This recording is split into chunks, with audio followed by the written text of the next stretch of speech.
자, 이제 전반적으로 입금이다라고 하는 것의 개념부터 출발할 건데 우리 항상 시작을 회계랑 연결해서 시작해 보도록 할게요. 자, 일단 기본적으로 입금이다라고 하는 건 회계상에서의 수익의 개념과 유사합니다.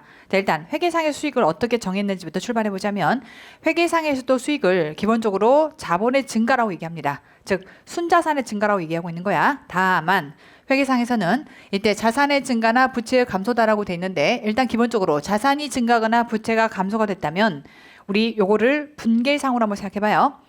자산의 증가나 부채의 감소, 분계 어디에 들어오죠?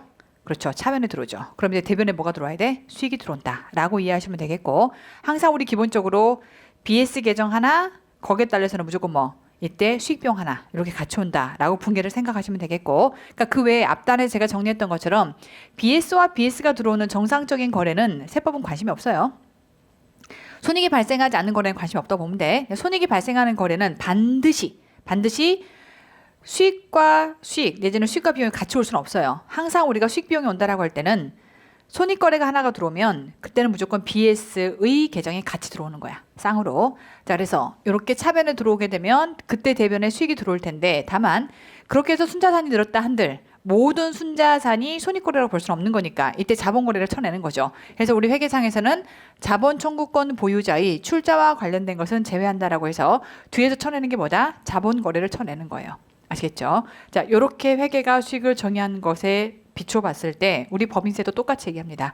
자, 법인세 입장에서도 일단은 순자산의 증가다. 다만 이 순자산이 증가하는 경우는 법인세도 두 가지 거래를 보는 거예요. 자본거래와 손익거래로. 자, 그러다 보니까 일단 손익거래 손익이 있고 자본거래 손익이 있는데, 이때 자본거래 손익은 세법이 생각할 때도 이 부분은 일단은 이때 입금이 아니다.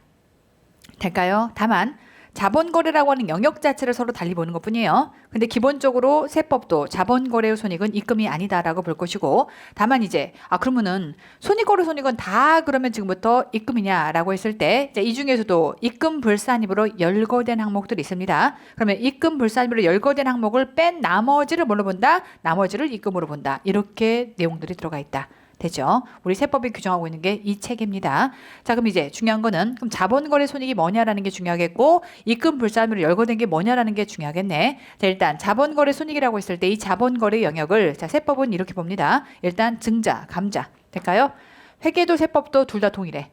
자, 근데 유일하게 차이가 나는 게 큰 틀에서는 뭐다? 그렇죠. 자기 주식과 관련된 취득 처분, 이 거래를 우리 회계 입장에서는 자본거래, 세법 입장에서는 얘를 모른다. 얘를 손익거래로 바라본다. 그러다 보니까 자본거래라고 하는 영역 안에서 자기 주식의 취득 처분에 대한 거래를 결국 세법 입장에서는 얘를 손익거래로 바라본다. 이렇게 범위를 나눠볼 수 있겠네.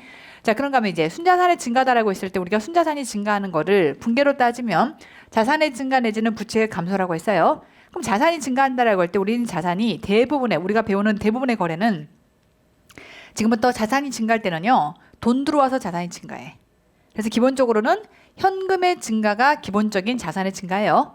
근데 우리가 뭔 자산이 증가했다라고 할 때 돈 말고 딴 게 증가할 수도 있겠네? 될까요? 그래서 일단 기본적인 자산의 증가를 대부분의 거의 80% 이상의 거래가 현금의 증가로 이루어지겠지만 그 외의 나머지 자산의 증가가 있을 수 있습니다. 현금 외의 자산의 증가거나 혹은 또 특이하게 부채가 감소함으로써, 그래서 이 내용이 결국 얘랑 똑같은 개념인 거예요. 이렇게 됨으로써 결국 순자산이 증가하게 될 것이고 우리가 다루는 거래는 이 셋 중에 하나가 될 것이다.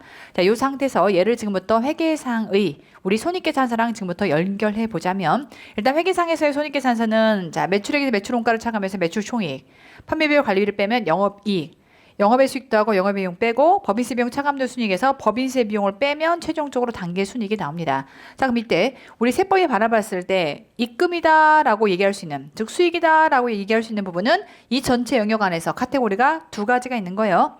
일단 첫 번째, 자, 매출액에 해당하는 거, 이 부분이 될 수 있겠고, 그런가 하면 영업의 수익에 해당하는 게 될 수 있겠고. 자, 그러면 우리 회계 입장에서는 주된 영업활동에 해당하는 것을 매출액으로 보고 부수적인 이러한 활동에 해당하는 것들을 영업의 수익으로 보지만 텍스는 이 둘의 구분이 필요가 없어요. 세법 입장에서는 최종적으로 과세소득이 얼마냐는 게 제일 중요하기 때문에 그거를 굳이 매출액이라고 얘기하나 영업의 수익이라고 얘기하나 카테고리 분류가 세법 입장에서는 의미가 없다.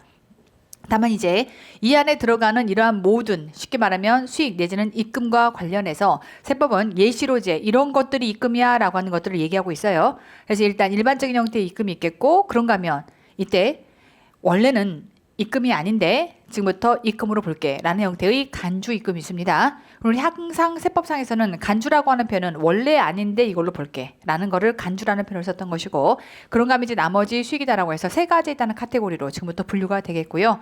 자, 그러한 내용들을 지금부터 하나씩 배운다 이렇게 볼 수 있어요. 그러니까 전체 지금 수익이다라고 하는 영역과 입금이라고 하는 영역이 회계와 세법상에 어떻게 매칭될 수 있는지를 한번 매칭을 시켜본 거고요. 자, 이제 구체적으로 가볼게요.